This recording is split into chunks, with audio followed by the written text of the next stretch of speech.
Kapansin-pansin nga ang di umano ay haggard at tila wala pang tulog, puyat, pagod na si Anthony Jennings nang ito ay maghayag ng kanyang saloobin at paghingi ng sorry kila Jamila at kay Maris Racal.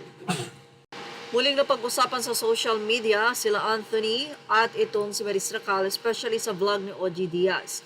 Ilang mga glam team nitong si Maris Racal ang ipinagtanggol ang aktres. At doon ay sinuportahan nila si Maris Racal na talagang ang alam ng aktres ay single at wala na sila Anthony at ang girlfriend or ex-girlfriend nitong si Jam Villanueva.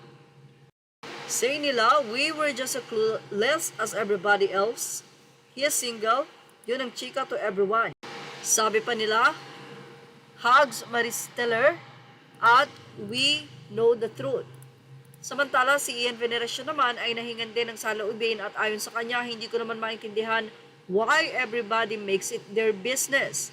Ayon naman kay OG Diaz, they are public personalities. Of course, talagang magkakaroon ng pakialam ang mga netizen, especially ngayon sa social media, na may mga opinion na at madali nang sabihin ang saloobin mo dahil sa social media. Tanong naman nitong si Loy kay OG Diaz kung paano nga ba ang setup nila Maris at nitong si Anthony sa Incognito. Ayon kay OG, kung may mga eksenang hindi pa na-shoot, yun ang mahirap. Although kailangan nilang maging professional, pero madalang daw na magkasama ang magkagalit na aktor at aktres dahil baka lumabas nga ito.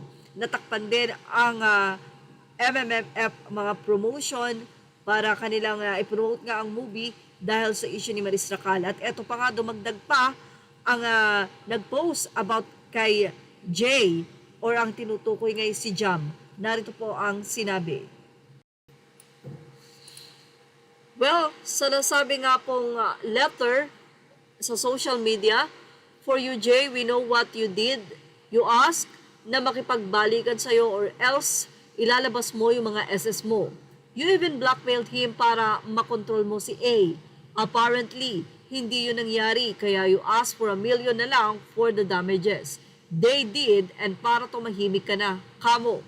Okay na sana, waiting na lang for the release. But for some reason, nagbago utak mo and asking for 15% share sa lahat ng mga kita and endorsement ni A.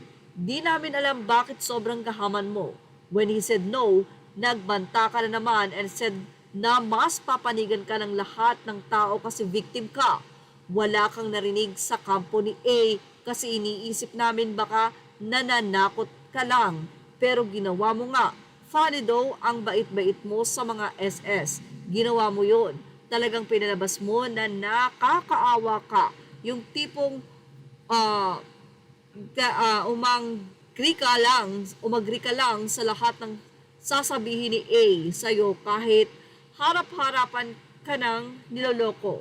Saan galing yun? Wag! Wait ka lang. May ilalabas kaming SS for you. May kausap lang kaming abogado.